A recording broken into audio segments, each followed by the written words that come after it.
ইব্রাহিম আলাইহিস সালামের জন্ম মৃত্যু কায়েম হয়ে যাবে। ইব্রাহিম আলাইহিস সালাম তার একটাই মাত্র অপরাধ নমরুদের চোখে।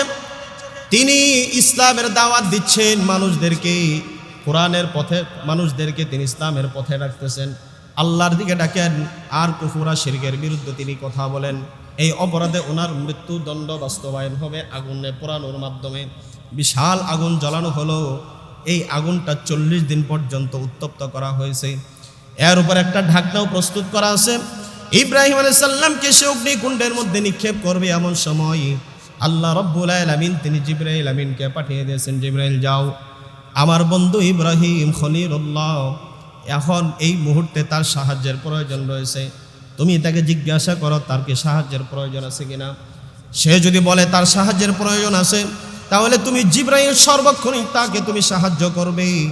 জিবরাইল আমিন আসার পর সালাম করলেন, ইব্রাহিম আলাইহিস সালামকে আগুনে নিক্ষেপ করবে, সব প্রস্তুতি সম্পন্ন করা হয়ে গেছে।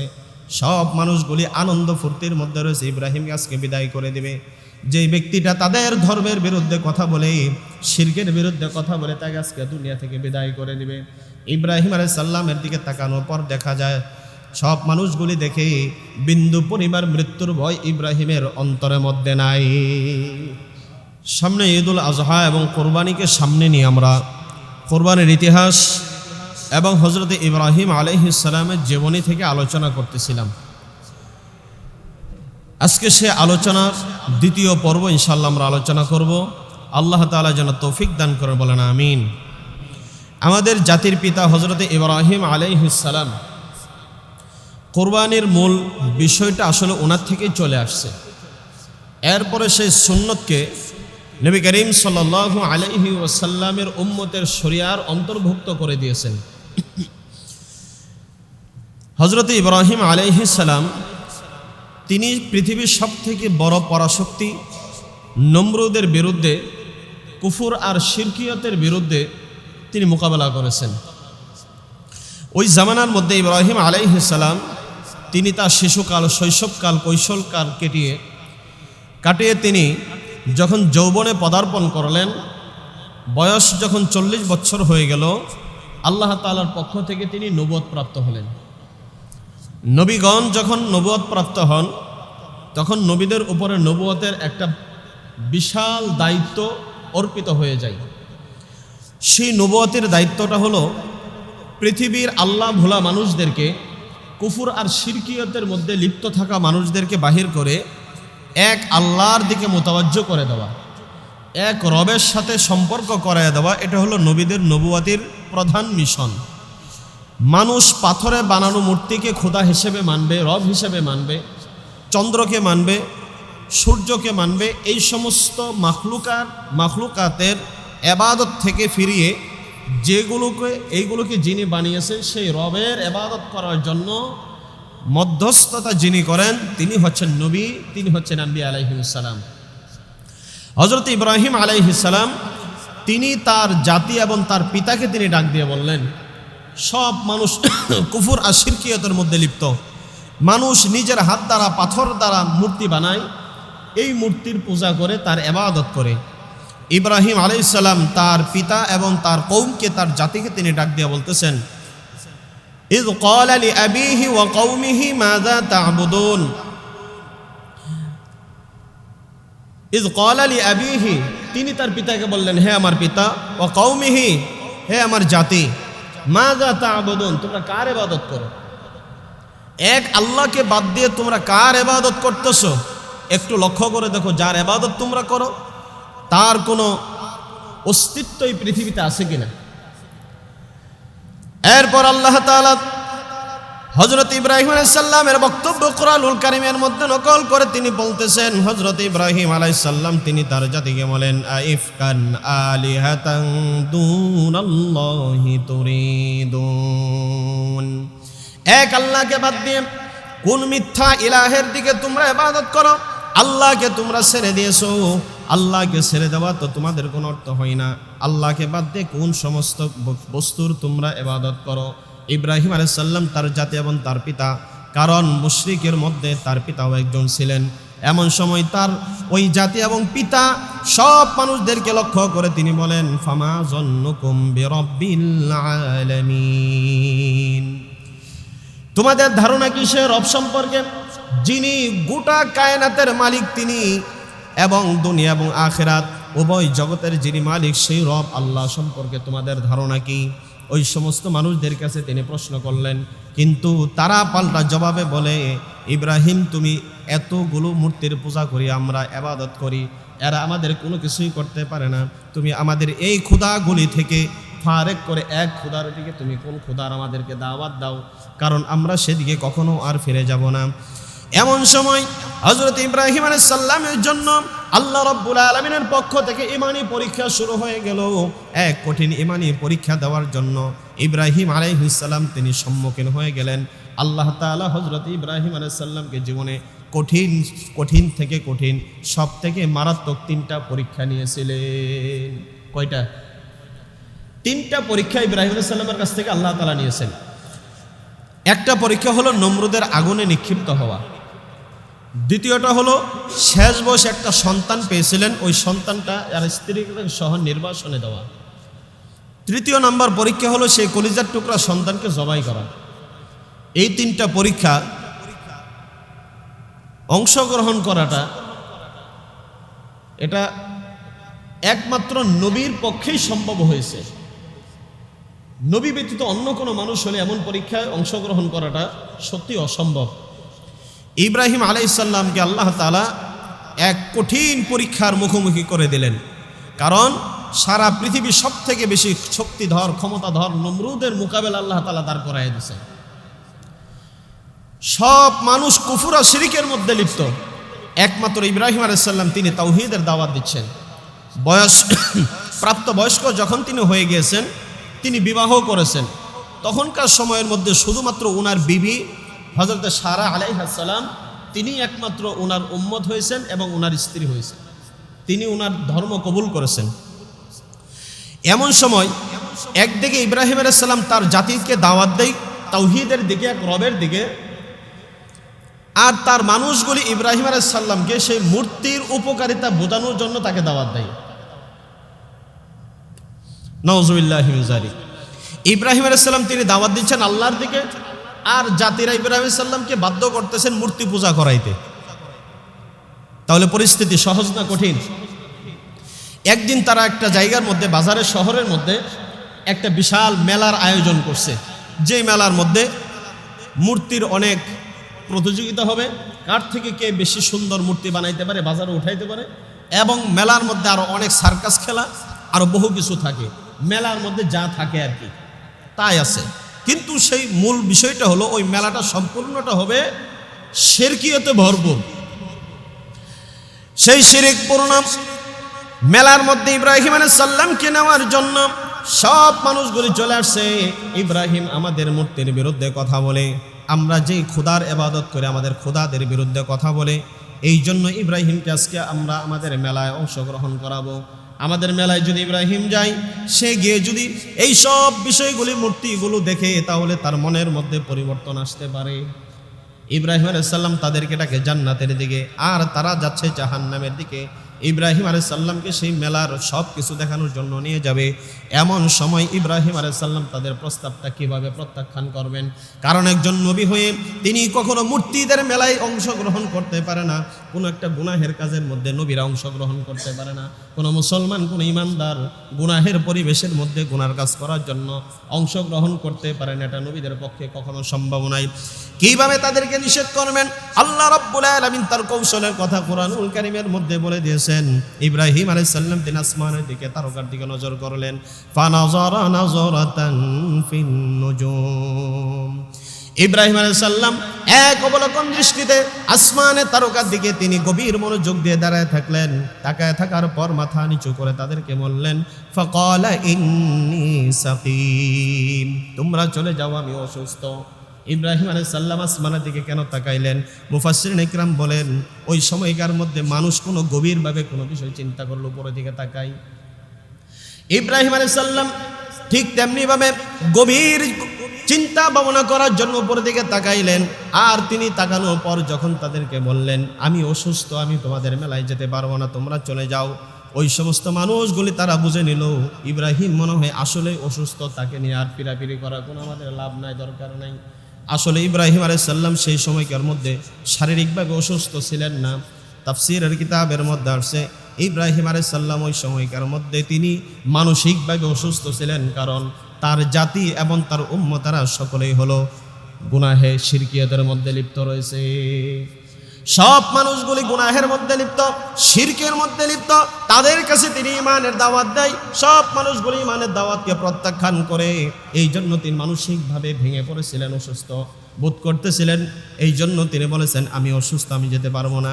আল্লাহ তাআলা বলেন, ইব্রাহিম যখন তাদেরকে অসুস্থতার দোহাই দিয়ে দিল, তখন তারা বলল, ফাতাওয়াল্লাউ আনহু মুদবিরিন। ইব্রাহিমকে রেখেই তারা সব মানুষগুলি চলে গেল সেই মেলার মধ্যে, যে মেলার মধ্যে মূর্তি পূজা হবে, গুনাহ হবে, আল্লাহর সাথে শিরক করা হবে, আল্লাহর সাথে নাফরমানি করা হবে। আমার মুসলমান বন্ধুগণ, এই সুযোগে সব মানুষগুলি যখন তারা মেলার মধ্যে অংশগ্রহণ করেছে, ইব্রাহিম আলাইহিস সালামের সুযোগটা তিনি কাজে লাগাইতে চাইলেন। এমন সময় তিনি চিন্তা করলেন, সব মানুষ তো তারা মেলায় চলে গেছে, এখন আর বাড়িতে কেউ নাই। তাদের মূর্তিগুলো, তাদের মন্দিরগুলো, তাদের উপাসনালয়গুলো পাহারা দেওয়ার মতো আর কেউ নাই। এখন তাদেরকে আমি একটা কাজের মাধ্যমে তাওহীদের দাওয়াত প্রবেশ করাবো। এই সুযোগে আমি তাদেরকে একটা তাওহীদের দাওয়াত দেব, ইসলামের একটা, ঈমানের একটা দাওয়াত আমি তাদের কাছে পৌঁছায় দেব। কিভাবে? আল্লাহ তাআলা সেই কথাই বলছেন। ইব্রাহিম আলাইহিস সালাম হাতের মধ্যে একটা বড় কুঠার নিলেন, কুড়াল। এই কুঠার নিয়ে আল্লাহ তাআলা বলেন, ফারাগা ইলা আলিহাতিহিম। ইব্রাহিম আলাইহিস সালাম বড় একটা কুঠার নিয়ে তাদের উপাসনালয়ের মধ্যে তিনি প্রবেশ করলেন। ইব্রাহিম আলাইহিস সালাম কুঠার নিয়ে তাদের ঘরের মধ্যে যে মূর্তিগুলো ছিল, মন্দির ছিল, গির্জাগুলি ছিল, তার মধ্যে তিনি প্রবেশ করার পর তাদের সামনে লক্ষ্য করে দেখলেন হরেক রকমের সুস্বাদু খাবারগুলি তাদের সামনে দেওয়া। কেন মন্দিরের মধ্যে কে দেখেন না? হিন্দুরা পূজা করে, অন্যান্য ধর্মের মানুষগুলি পূজা করে, তাদের পূজা করার সময় ভালো কলা যেটা থেকে ওটা মূর্তির সামনে দেয়, ভালো সুস্বাদু খাবারগুলো মূর্তির সামনে দেয়, মনে হয় মূর্তি এগুলো খাবে। কে কর দেয় কি দেয় না? ওই সময়কার মধ্যে মূর্তির সামনে এই ভালো ভালো খাবারগুলি তারা দিয়ে রাখছে। আমাদের পিতা হযরত ইব্রাহিম আলাইহিস সালাম তিনি উপাসনালয়ের মধ্যে প্রবেশ করার পর তিনি লক্ষ্য করে দেখলেন তাদের সামনে রয়েছে সুস্বাদু খাবার। এই খাবারগুলি তাদের মুখের সামনে থেকেই পিঁপড়াগুলি নিয়ে যাইতেছে, মশা মাছিগুলো খাবার খায়, কীট পতঙ্গগুলি খাবার খায়, এরা ফিরাইতেও পারে না। এইভাবে তাদেরকে বললেন, ফাকালা আলা তাকুলুন। হযরত ইব্রাহিম আলাইহিস সালাম মূর্তিদের উদ্দেশ্য করে বললেন, এই মূর্তি তোর কি হয়েছে? তোমার সামনে এত সুন্দর সুন্দর সুস্বাদু খাবার, ভালো ভালো খাবার, এই খাবারগুলি তুমি কেন খাও না? ফাকালা আলা তাকুলুন, কেন তুমি খাও না তোমার সামনে খাবারগুলি? এই খাবারগুলি তোমার সামনে থেকে কীট পতঙ্গগুলি, পোকামাকড়গুলি খেয়ে যাচ্ছে, এগুলো তুমি ফিরাইতে পারো না, আর খাবারগুলি তুমি কেন খাও না? কোনো জবাব নাই। ইব্রাহিম আলাইহিস সালাম বললেন, মা লাকুম লা তানতিকুন। তাদের পক্ষ থেকে কেন জবাব নাই? তাদেরকে বলতেছেন, কি হলো তোমাদের, তোমরা কেন কথা বলছো না? আমি তোমাদেরকে কি বলতেছি, আমি তোমাদেরকে জিজ্ঞাসা করতেছি খাবার কেন খাও না? মা লাকুম, তোমাদের কি হলো? তানতিকুন, কেন তোমরা কথার জবাব দিচ্ছ না? কেন তোমরা কথার উত্তর দিচ্ছ না? এখন আমি তোমাদেরকে কি করব বলতে বুঝতেই তো পারতেছ, কোনো জবাব নাই। কারণ পাথরের বানানো মূর্তি কখনো কথা বলতে পারে না। কি কোন পারে? হাতে বানানো মূর্তি, মাটির তৈরি, পাথরের তৈরি কোনো বস্তু কথা বলতে পারে না। আল্লাহ রাব্বুল আলামিন তিনি বলেন, আমার ইব্রাহিম তার হাতে থাকা কুঠার দিয়ে তিনি প্রবল গতিতে তাদের উপরে ঝাঁপিয়ে পড়লেন। কাদের উপরে? যে মূর্তিগুলোর পূজা তারা করে, যে মূর্তিগুলোর ইবাদত তারা করে, তাদের উপরে তিনি ঝাঁপিয়ে পড়লেন। ফারাগা আলাইহিম দারবাম বিল ইয়ামিন, প্রচণ্ড আঘাত তাদের উপরে করতে থাকলেন, ঝাঁপিয়ে পড়লেন। এমনভাবে তাদেরকে আক্রমণ করা হলো। হযরত ইব্রাহিম আলাইহিস সালাম সব মূর্তিগুলো ভেঙে চুরমার করে দিলেন। সব মূর্তির মাঝখানে একটা বড় মূর্তি থাকে, কি কোন দেখেন নাই? একটা বড় মূর্তি থাকে, এই মূর্তিটাকে তিনি ভাঙলেন না একটা কৌশল করে।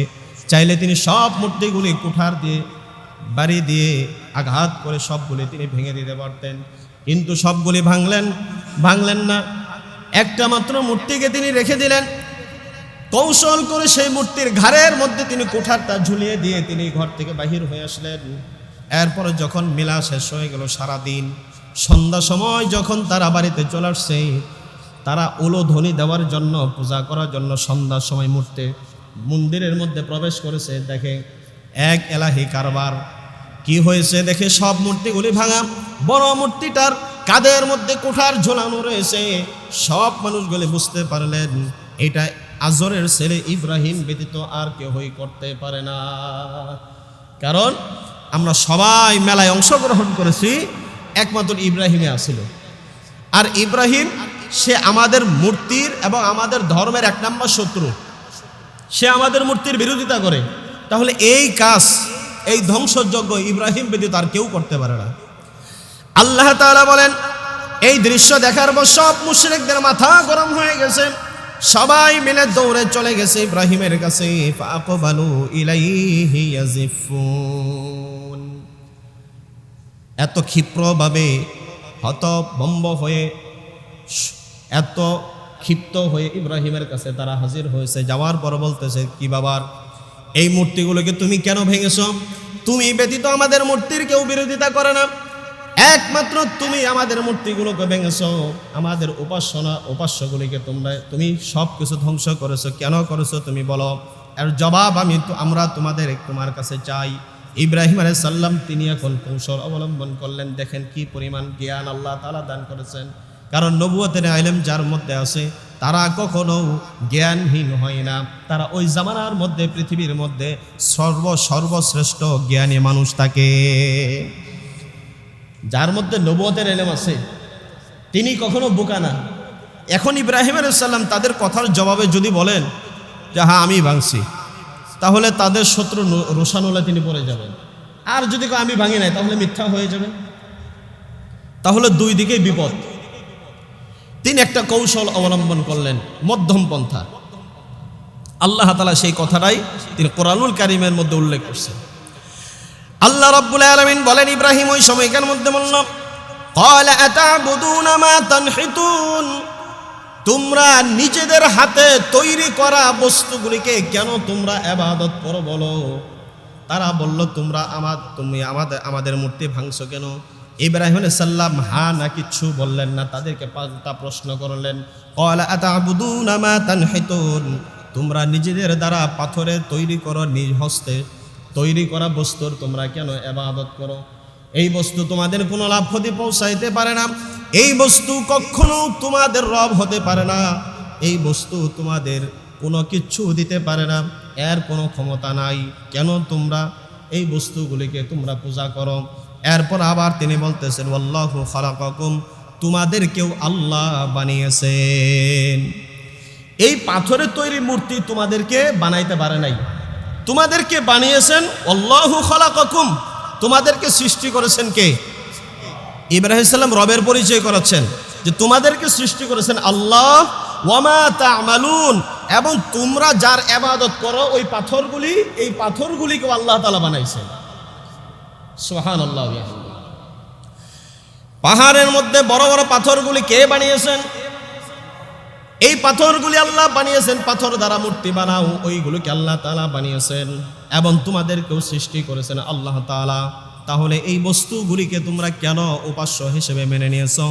এই কথা যখন, এই উত্তর যখন দিয়েছে, কারণ বুঝতে বাকি রইল না এই কাজ একমাত্র ইব্রাহিমই করছে। এখন কি করা যায়? নমরুদের দরবারে বিচার। নমরুদ হলো ওই জামানার মধ্যে মানুষকে বাধ্যতামূলকভাবে শিরক করাই, মনে চাইলেও শিরক করা লাগবে, না চাইলেও শিরক করা লাগবে। আর ইব্রাহিমের বিরুদ্ধে মামলা দায়ের হয়ে গেছে স্বয়ং বাদশার দরবারে, নমরুদের দরবারে। পরের দিন বিচার বসানো হয়েছে, জমজমাট রাজদরবার বিচার হবে ইব্রাহিমের। সব মুশরিকদের বিরুদ্ধে একমাত্র তাওহীদবাদী একজন পয়গম্বর, আমার আপনার পিতা হযরত ইব্রাহিম। বাদশার দরবারে বিচার, সেখানে ঈমান নিয়ে টিকে থাকা, ঈমানের কথা বলা। এটা আমি আপনি আজকে কোরআনুল কারীম থেকে যে ঘটনা শুনতেছি, আমার আপনার কাছে মনে হয় খুবই সহজ, কিন্তু এটা মোটেও সহজ ছিল না। উত্তপ্ত অগ্নি শিখার মধ্যে দাঁড়িয়ে তিনি ঈমানের অগ্নি পরীক্ষা দিয়েছেন বাদশা নমরুদের সামনে দাঁড়িয়ে। জমজমাট রাজ দরবার, বিচার শুরু হয়ে গেছে। ইব্রাহিম আলাইহিস সালামকে জিজ্ঞাসা করছে নমরুদ, এই তুমি মূর্তি ভাঙছো কেন বলো, আমাদের খোদাদের অপমান তুমি কেন করেছো? তুমি তো ধর্মদ্রোহিতার মামলার আসামি, তুমি তো রাষ্ট্রদ্রোহী মামলার আসামি, তোমার বিরুদ্ধে হত্যা মামলা, যত রকমের মামলা দেওয়া দরকার সব তোমাকে দেওয়া হবে। হযরত ইব্রাহিম আলাইহিস সালাম বললেন, আমি মূর্তি ভেঙেছে এই কথা আমাকে জিজ্ঞাসা না করেন, যে মূর্তিটা আস্ত রয়েছে, যে মূর্তিটাকে ভাঙা হয় নাই, ওই মূর্তিটাকে জিজ্ঞাসা করো। যার গালার মধ্যে, কাদের মধ্যে কোঠার ঝোলানুস রয়েছে, তাকে তোমরা জিজ্ঞাসা করো, কে ভেঙেছে একমাত্র সেই বলতে পারবে। সব মানুষগুলি জবাব দেয়, আরে বেটা, এই পাথর দ্বারা মূর্তিটা আমরাই বানিয়েছি, সে কি বলতে পারবে নাকি? ইব্রাহিম আলাইহিস সালাম নমরুদকে বললেন, বাদশা জাহাবানা, আপনি এবং আপনার জাতি তারা নিজেরা আজকে এখানে স্বীকার করতেছেন যে এই মূর্তিগুলি আমরা নিজেরাই হাত দ্বারা বানিয়েছি, এই মূর্তিগুলি আমাদের লাভ ক্ষতি কোনো কিছুই করতে পারে না। তাহলে এই পাথর দ্বারা তৈরি করা এই উপাস্যগুলিকে আপনারা কেন ইবাদত করেন, তার কাছে সেজদা দেন, কেন করেন? বলল যে কোনো যুক্তি আমরা মানতে রাজি না। নমরুদ বলে দিল স্বয়ং, বলল তোমার মৃত্যুদণ্ড রায় দেওয়া হয়ে গেল, তোমাকে এই দুনিয়া থেকে বিদায় করে দেওয়া হবে। প্রথম পরীক্ষা শুরু হয়ে গেল। নমরুদ সহ সব মন্ত্রী পরিষদ, বিচারক যারা রয়েছে রাজ দরবারের মধ্যে রায় হয়ে গেল। ক্বালু বুনু লাহু বুনয়ানান ফাআলকুহু ফিল জাহিম। ইব্রাহিমের জন্য একটা গর্ত খুঁড়ো বড় করে, এই গর্তের মধ্যে আগুন ধরাও, ফাআলকুহু ফিল জাহিম, সেই অগ্নিকুণ্ডের মধ্যে ইব্রাহিমকে নিক্ষেপ করো। ফাআরাদু ক্বালু বুনু লাহু বুনয়ানান ফাআলকুহু ফিল জাহিম। যেমন কথা তেমন কাজ, ইব্রাহিম আলাইহিস সালামের জন্য মৃত্যু কায়েম হয়ে যাবে। ইব্রাহিম আলাইহিস সালাম তার একটাই মাত্র অপরাধ নমরুদের চোখে, তিনি ইসলামের দাওয়াত দিচ্ছেন মানুষদেরকে, কোরআনের পথে মানুষদেরকে তিনি ইসলামের পথে রাখতেছেন, আল্লাহর দিকে ডাকেন, আর কুফর আর শিরকের বিরুদ্ধে তিনি কথা বলেন। এই অপরাধে ওনার মৃত্যুদণ্ড বাস্তবায়ন হবে আগুনে পোড়ানোর মাধ্যমে। বিশাল আগুন জ্বালানো হলো, এই আগুনটা 40 দিন পর্যন্ত উত্তপ্ত করা হয়েছে। এর উপর একটা ঢাকনাও প্রস্তুত করা আছে। ইব্রাহিম আলাইহিস সালামকে সে অগ্নিকুণ্ডের মধ্যে নিক্ষেপ করবে, এমন সময় আল্লাহ রাব্বুল আলামিন তিনি জিবরাইল আমিনকে পাঠিয়ে দিয়েছেন, জিবরাইল যাও, আমার বন্ধু ইব্রাহিম খলিলুল্লাহ এখন এই মুহূর্তে তার সাহায্যের প্রয়োজন রয়েছে, তুমি তাকে জিজ্ঞাসা করো তার কি সাহায্যের প্রয়োজন আছে কিনা। সে যদি বলে তার সাহায্যের প্রয়োজন আছে, তাহলে তুমি জিবরাইল সর্বক্ষণই তাকে তুমি সাহায্য করবে। জিবরাইল আমিন আসার পর সালাম করলেন, ইব্রাহিম আলাইহিস সালামকে আগুনে নিক্ষেপ করবে, সব প্রস্তুতি সম্পন্ন করা হয়ে গেছে। সব মানুষগুলি আনন্দ ফুর্তির মধ্যে রয়েছে, ইব্রাহিমকে আজকে বিদায় করে দিবে। যেই ব্যক্তিটা তাদের ধর্মের বিরুদ্ধে কথা বলে, শিরকের বিরুদ্ধে কথা বলে, তাকে আজকে দুনিয়া থেকে বিদায় করে দিবে। ইব্রাহিম আলাইহিস সালামের দিকে তাকানোর পর দেখা যায় সব মানুষগুলি দেখে বিন্দু পরিমাণ মৃত্যুর ভয় ইব্রাহিমের অন্তরের মধ্যে নাই। কারণ ইব্রাহিম আলাইহিস সালামের সাথে কে আছেন? আওয়াজ দিয়ে বলেন, কে আছেন? দেখেন আমাদের বাবার, আমাদের পিতার কেমন ঈমান। হযরতে জিবরাইল আমিন আসছেন, আসার পর সালাম করলেন, আল্লাহর পক্ষ থেকে সালাম জানানোর পর বললেন, ইব্রাহিম পয়গম্বর, আল্লাহ তাআলা আমাকে পাঠিয়েছেন আপনার এই কঠিন সময়ের মধ্যে, কিছুক্ষণের মধ্যে আপনাকে নমরুদ আগুনের মধ্যে ফেলবে। আপনার যদি কোনো সাহায্যের প্রয়োজন হয়, আমি জিবরাইল আপনাকে সাহায্য করার জন্য সার্বক্ষণিক প্রস্তুত রয়েছে, আমাকে আপনি বলেন, আমি আপনার জন্য সব রকমের সাহায্য করতে পারবো। আপনি শুধুমাত্র আমাকে হুকুম দেন, অর্ডার দেন, এই আগুন দ্বারা আমি নমরুদ সহ তার জাতি সবগুলিকে পুড়িয়ে ছারখার করে দেব। এই প্রশ্নের জবাবে, এই কথার জবাবে হযরত ইব্রাহিম আলাইহিস সালাম বললেন, জিবরিল আমিন, আমি তোমার কাছে কোনো প্রকারের সাহায্য চাই না। যে আল্লাহ রাব্বুল আলামিন তোমাকে পাঠিয়েছেন, আমি তো সেই রবের ইবাদত করি, আমাকে যদি কোনো প্রকার সাহায্য করার প্রয়োজন হয়, স্বয়ং আল্লাহ রাব্বুল আলামিন তিনি নিজেই আমার জন্য সাহায্য করবেন। তুমি জিবরাইলের সাহায্যের কোনো আমার প্রয়োজন নাই, আমি তো সেই রবের ইবাদত করি যে রব আমাকে সব অবস্থার মধ্যে তিনি আমার জিম্মাদার, তিনি তো সব অবস্থার মধ্যে তিনি আমার সব কিছু পর্যবেক্ষণ করতেছেন। এই কঠিন পরিস্থিতির মধ্যে আমি আগুনে পুড়ে যাওয়া যদি আমার রব তিনি কবুল করেন, সন্তুষ্ট থাকেন, এই নমরুদের আগুনে পুড়তে আমার বিন্দু পরিমাণ কোনো দ্বিধা নাই। আর যদি নমরুদের আগুনে পোড়াটাকে আল্লাহ তাআলা আমার জন্য নসিবে না লিখে রাখেন, তাহলে এই নমরুদের আগুন থেকে আল্লাহ তাআলা আমাকে বাঁচাবেন, যে কোনো ভাবে হোক, এটা আল্লাহর ব্যাপার। হযরতে ইব্রাহিম আলাইহিস সালাম এই কথা যখন জিবরিলকে বলে দিলেন, আল্লাহ রাব্বুল আলামিন ঠিক সেই মুহূর্তের মধ্যে আগুনকে অর্ডার করে দিলেন, আগুন রে, ইয়া নারু কুনি বারদাও ওয়া সালামান আলা ইব্রাহিম, হে আগুন সাবধান হয়ে যাও, আমার ইব্রাহিমের জন্য শান্তিময় জায়গা তুমি হয়ে যাও, আমার ইব্রাহিম যেন তোমার মধ্যে প্রবেশ করে জান্নাতি নিয়ামতগুলি ভোগ করতে পারেন। খবরদার, একটা আমার ইব্রাহিমকে তো পুরাবে দূরের কথা, একটা পশম পর্যন্ত যেন আমার ইব্রাহিমের না পড়ে।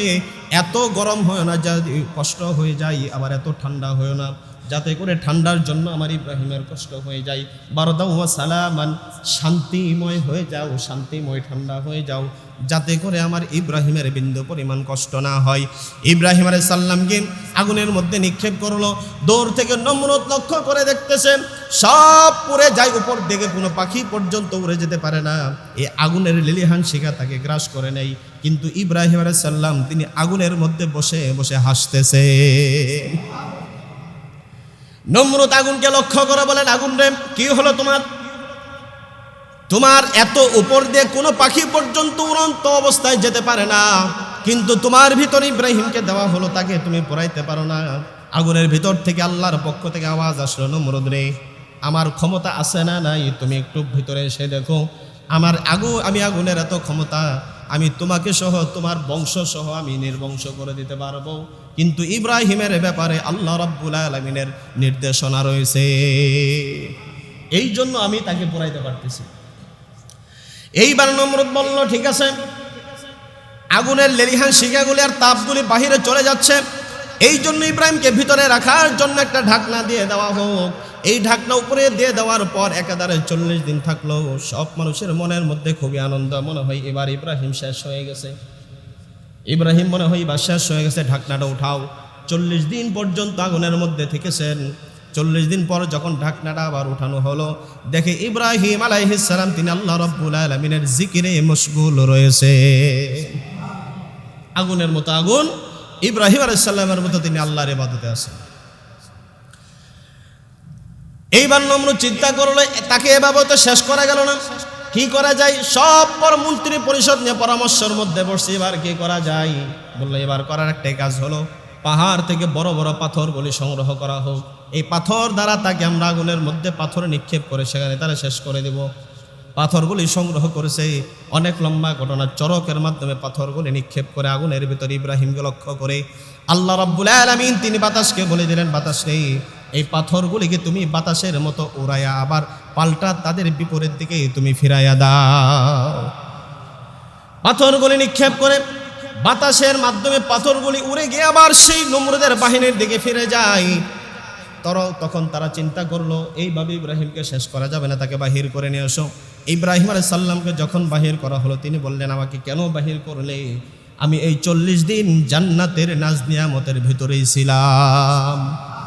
এই 40 দিন আমি যে নমরুদের আগুনের মধ্যে ছিলাম, এটা দেখতে ছিল আগুন, কিন্তু আসলে ছিলাম আমি জান্নাতের ভিতরে। আল্লাহ তাআলা আমাকে জান্নাতি খাবারগুলি খাওয়াইছেন, আল্লাহ তাআলা জান্নাতের সব নিয়ামতগুলি আমাকে সে আগুনের মধ্যে দান করেছেন।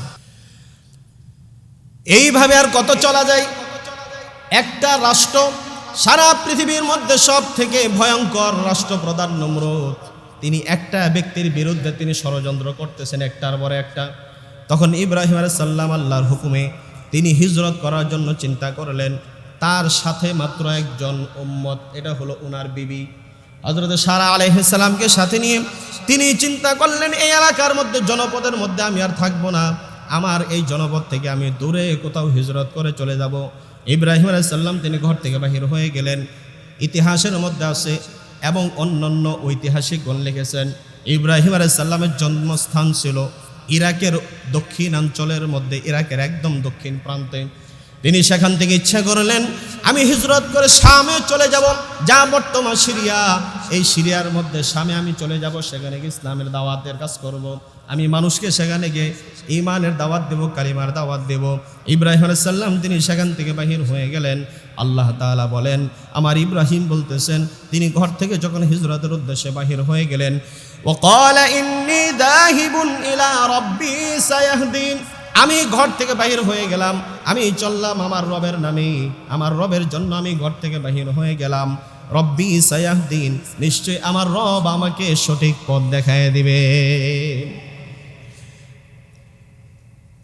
যে জনপদের মধ্যে মানুষকে বাধ্যতামূলকভাবে শিরক করানো হয়, ইসলামের কাজ করতে পারে না, আজান দিতে পারে না, নামাজ পড়তে পারে না, মসজিদ ভেঙে দেয়, মাদ্রাসাগুলি বন্ধ করে দেয়, কোরআন পুরাইয়া দেয়, অর্থাৎ ইসলামের সমস্ত কাজগুলি নিষিদ্ধ করে মুসলমানদেরকে মারে, ইসলামের বিধান হলো সেই এলাকা থেকে হিজরত করে নিরাপদ জায়গায় চলে যাওয়া, সে এলাকা থেকে হিজরত করা। রাসূলুল্লাহ সাল্লাল্লাহু আলাইহি সাল্লাম মক্কার 13 বছর তিনি কত কষ্ট করেছেন, স্বাধীনভাবে কাজ করতে পেরেছেন? পারেন নাই। নিরাপদ স্থান ছিল তখনকার জন্য মদিনা। আল্লাহ তাআলা আগের থেকে মদিনাকে নিরাপদ করে এরপর নবীজি এবং মুসলমানদেরকে আল্লাহ তাআলা বললেন আপনারা এখন হিজরত করে মদিনায় চলে যান। ইব্রাহিম আলাইহিস সালাম তিনিও তার জনপদ থেকে নমরুদের এলাকা থেকে হিজরত করলেন। হিজরত করে যখন তিনি চলে যাচ্ছেন, এমন সময় সিরিয়ার মধ্যে প্রবেশ করার আগে মিশর অতিক্রম করতে হয়। ইরাক থেকে রওনা দিয়েছেন বিবিকে সাথে নিয়ে, এমন বিবি যেমন নবী তেমন তার হলো স্ত্রী হযরত আম্মা জান সারা আলাইহিস সালামকে সাথে নিয়ে মিশর অতিক্রম করার সময় মিশরের মধ্যে যখন প্রবেশ করেছেন, তদানীন্ত সময়ের মধ্যে মিশরের বাদশা ছিল একজন জালেম বাদশা। কি বাদশা? একজন জালেম বাদশা, সব থেকে পৃথিবীর মধ্যে দুশ্চরিত্র বাদশা। এর মতো দুশ্চরিত্র পৃথিবীতে আর কেউ নাই। প্রতিদিন সারা এলাকার মধ্যে, দেশের মধ্যে সুন্দরী যুবতী গুণবতী মেয়েদেরকে ধর্ষণ করা হলো তার 1 নাম্বার কাজ। এত বড় জালেম বাদশা ছিল তখনকার সময়ের মধ্যে। ইব্রাহিম আলাইহিস সালাম তিনি তার বিবিকে নিয়ে যখন এই মিশর অতিক্রম করতেছিলেন, তার বাহিনীর হাতে তিনি গ্রেফতার হয়ে যান। তার বাহিনীর হাতে গ্রেফতার হয়ে যাওয়ার পর বাদশার দরবারে নেওয়া হয়। ইব্রাহিম আলাইহিস সালামকে জিজ্ঞাসা করলেন তোমাদের মধ্যে সম্পর্ক কি? ইব্রাহিম আলাইহিস সালাম এই জায়গার মধ্যে তিনি যদি বলতেন আমার স্ত্রী, তাহলে অন্য আক্রমণ হতো। তিনি কৌশল করে বললেন এ হলো আমার বোন। কি পরিচয় দিলেন? বোনের পরিচয় দিলেন। এখন তো মনে হবে মিথ্যা কথা, আসলে হলো বিবি। পরিচয় দিলেন কিসের? বোনের পরিচয়। কি কোন নবীরা মিথ্যা বলতে পারে? তাওরিয়া বলে এটাকে। তাওরিয়া হলো দেখতে বাহ্যিক সুরতে কেউ দেখলে মনে করবে মিথ্যা, কিন্তু বললে বলার উদ্দেশ্য যেটা, এটা হলো পুরাটাই সত্য। এটাকে বলা হয় তাওরিয়া। কথাটাকে একটু ঘুরাইয়া বলা, সরাসরি না বলে একটু ঘুরাইয়া বলা তাওরিয়া করা। তাহলে কিভাবে বোন হলো? ইসলামের একটা বিধান হলো মুসলমান ভাই বোন, ইমানদাররা, মুমিনাত নারী যারা আছে তারা হলো সব মুসলমানদের ইমানি বোন, দিনী বোন। আর মুসলমান যারা আছে সবাই হলো দিনী ভাই। এই দিক থেকে স্বামী স্ত্রী দিনী ভাই বোন। ভাই কথা বুঝে আসছে? তাফসীরের কিতাবের মধ্যে আসছে ইব্রাহিম আলাইহিস সালাম পরিচয় দিলেন দিনী ভাই বোন হিসেবে। কেন পরিচয় দিলেন? জালেম বাদশার কবল থেকে বাঁচার জন্য। কিন্তু জালেম বাদশা এই পরিচয় দেওয়ার পরও কিন্তু তাদেরকে রেহাই দেয় নাই, গ্রেফতার করে নিয়ে গেছে। ইব্রাহিম আলাইহিস সালামকে সারাদিন বন্দি করে রেখেছে জেলখানার মধ্যে। আর বেবি সারাকে সুন্দরী হওয়ার কারণে খাস কামরার মধ্যে বন্দি করে রেখেছে। রাত্রে যখন গভীর হয়ে গেছে, বাদশা এই জালেম বাদশা হযরত সারা আলাইহিস সালামের দিকে খারাপ নিয়তে যখন অগ্রসর হওয়া শুরু করেছে, এমন সময় হযরতে সারা তিনি আল্লাহর কাছে দোয়া করলেন, রব্বুল আলামিন আমি একজন চরিত্রবান একজন নারী, আপনার পয়গম্বরের স্ত্রী। এই জালেম বাদশা আমার কাছে আসার আগে আপনি তার উপরে গজব নাজিল করে দেন। এই দোয়া করার সাথে সাথে সেই জালেম বাদশার শরীরটা অবশ হয়ে গেছে। আরেক তাফসীরের মধ্যে আসছে তার শরীরটা পুরাটাই কাঠের মতো শক্ত হয়ে গেছে। তার পাগুলি হাঁটু পর্যন্ত শক্ত মাটির মধ্যে গেড়ে যাওয়া শুরু করেছে, সামনে অগ্রসর হতে পারে না। জালেম বাদশা বুঝতে পারছে হয়তো এই মহিলার কোনো জাদু হতে পারে। ওই মহিলার কাছে মাপ চাই, বলল আমি তোমার কাছে ক্ষমা চাই, মাপ চাই, তুমি আমাকে এখান থেকে বাহির করো। আমি এখান থেকে বাহির হলে তোমার দিকে আর আমি হাত বাড়ানো নিয়ত করব না। মহিলা মানুষ, দিলটা খুবই নরম, এমনি হলো দিনদার একজন নবীর স্ত্রী, দিলের মধ্যে খুব মায়া। বাচ্চার মুক্তির জন্য দোয়া করলেন আল্লাহর দরবারে। আল্লাহ রাব্বুল আলামিন তৎক্ষণাৎ তাকে মাফ করে দিয়ে আবার সেখান থেকে বাহির করে নিয়ে আসলেন। কিন্তু তখনও তার হেদায়েত হলো না, আবার সামনে অগ্রসর হওয়ার চিন্তা করলো। এইভাবে আবার সে আগের অবস্থাও হয়ে গেল। সেখান থেকে আবার দোয়া করে দিলেন, বাহির হলো। তৃতীয়বার যখন আবার বিবির দিকে, হযরত সারা আলাইহিস সালামের দিকে আবার খারাপ নিয়ত অগ্রসর হতে লাগলো, আবার তিনি দোয়া করেন রব্বুল আলামিন এইবারে তাকে আপনি কঠিন শাস্তির সম্মুখীন করে দেন। আবার আগের থেকে ভয়াবহ অবস্থা শুরু হয়ে গেল। তৃতীয়বারের সময় বাচ্চার বুঝতে পারলো এই নারী সাধারণ কোনো মহিলা নয়, এটা নিশ্চয়ই কোনো মহিষী নারী হবে, এর আসল পরিচয় জানা দরকার। এরপর তার কাছে আগের থেকে কান্নাকাটি করে, কাকুতি মিনতি করে, ক্ষমা চাইতে চাইতে বলল, তুমি আমাকে এইবারের মতো ক্ষমা করে দাও, আমি জীবিত থাকবো যতদিন আর কোনো দিন আমি তোমার দিকে বিন্দু পরিমাণ হাত বাড়াবো না। সারা আলাইহিস সালাম দোয়া করলেন, বাচ্চা বাহির হয়ে আসলো। জিজ্ঞাসা করলো, তোমার পরিচয় কি? বললো, আমার পরিচয় হলো আপনি যাকে বন্দী করে রেখেছেন কারাগারের মধ্যে, তিনি হলেন আমার স্বামী, তিনি আল্লাহর পয়গম্বর হযরত ইব্রাহিম আলাইহিস সালাম। আমি হলাম তার স্ত্রী, আর আমার পরিচয় হলো, আমার নাম হলো সারা।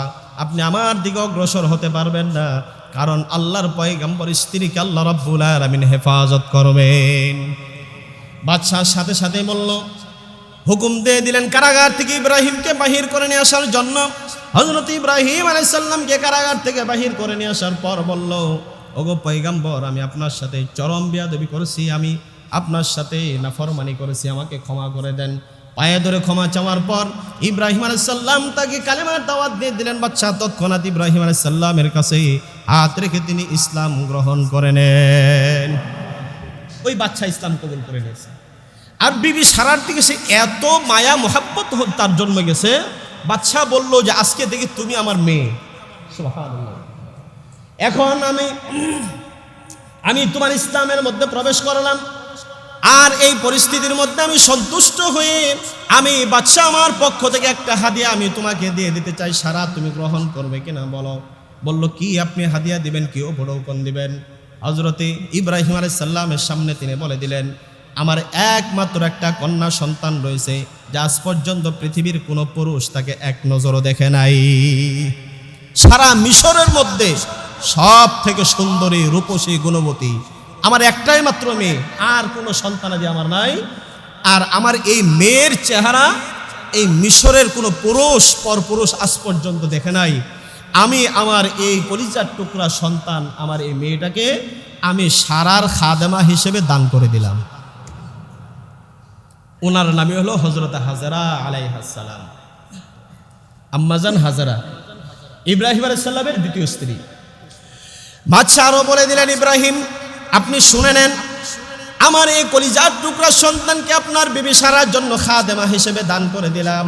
আপনি চাইলে তাকে বিবাহ করে স্ত্রী বানাইতে পারেন। সুবহানাল্লাহ। আপনি চাইলে তাকে বিবাহ করে স্ত্রীর মর্যাদা দিতে পারেন। আপনি নিয়ে যান, আপনি কোন দিকে যাবেন, আপনাকে শাম পর্যন্ত নিরাপত্তা দিয়ে আপনার দুইজন বিবি সহ আমি বাদশা পৌঁছানোর ব্যবস্থা করে দিব। ইব্রাহিম আলাইহিস সালাম তিনি দুইজন বিবি নিয়ে চললেন সেই শামের উদ্দেশ্যে, সিরিয়ার উদ্দেশ্যে।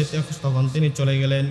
চলে যাওয়ার পর আস্তে আস্তে সেখানে তিনি ইসলামের দাওয়াত দেয়, মানুষের কাছে ইসলামের দাওয়াত পৌঁছাইতে থাকেন। বয়সটা হয়ে গেছে একেবারে 100 উপরে।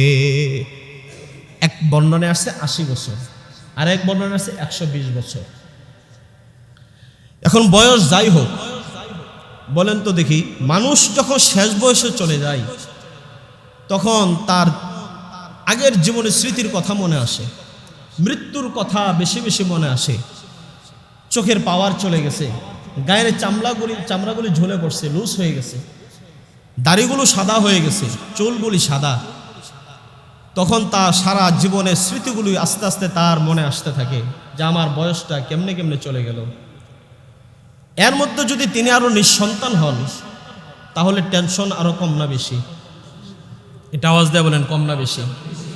মানুষ হিসেবে একটু টেনশন হতেই পারে সন্তানাদি না থাকলে।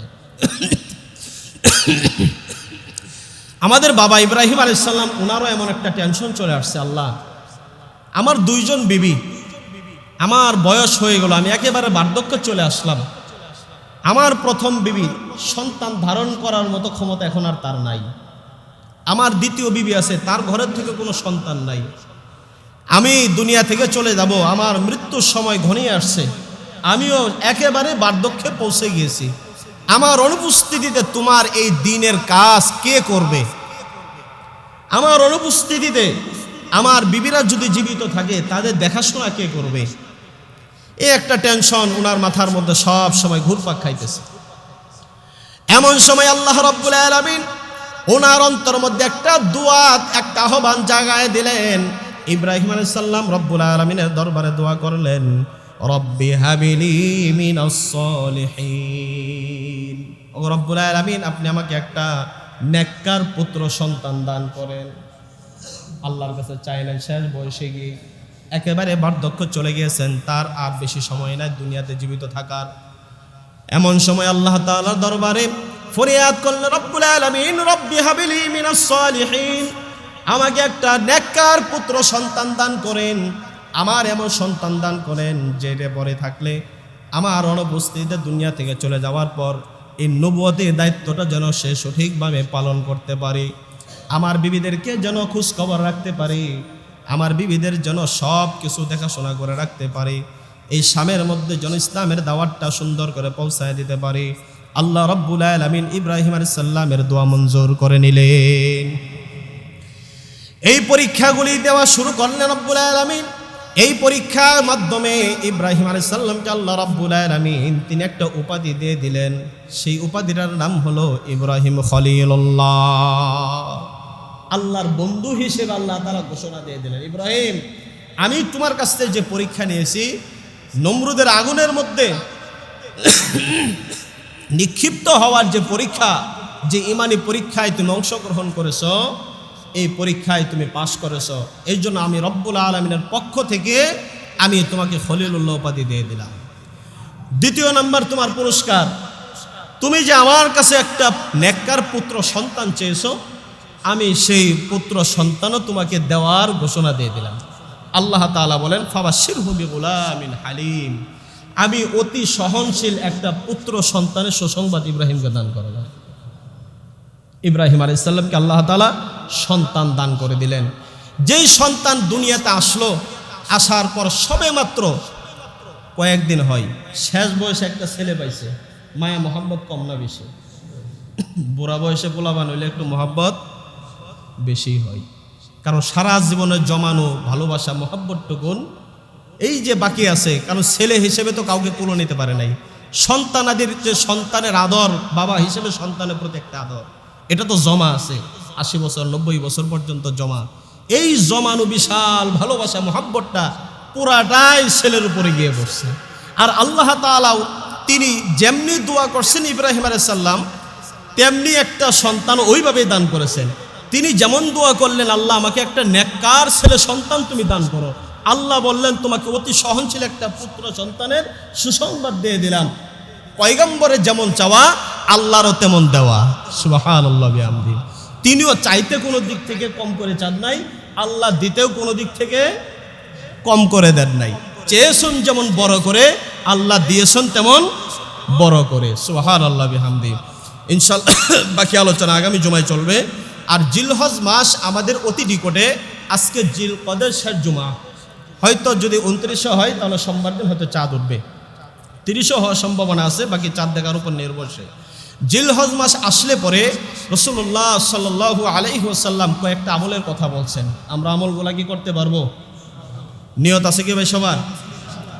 1 নম্বর আমল হলো, যে সমস্ত ঈমানদার বান্দাগুলো কোরবানির জন্য নিয়ত করেছে কোরবানি করবে, আল্লাহ রাসূল সাল্লাল্লাহু আলাইহি সাল্লাম তিনি বলেন, আমার ওই উম্মতারা যদি জিলহজে চাঁদ ওঠার আগে হাত পায়ের নখগুলি সাফ করে এবং যত পরিষ্কার পরিচ্ছন্নতা আছে সব কিছু কমপ্লিট করে রেখে দেয়, চাঁদ ওঠার পরে আর এগুলো কাটাকাটি না করে ঈদুল আজহার নামাজ আদায় করবে, কুরবানি পশু জবাই করার আগে অথবা পরে হাত পায়ের নখগুলি কাটবে, মুজগুলি খাটো করবে, গুপ্তস্থান পরিষ্কার করবে, যা আছে সব পরিষ্কার করবে, আল্লাহ রাব্বুল আলামিন ওই বান্দাকে কোরবানির সমপরিমাণ সওয়াব দান করে দিবেন।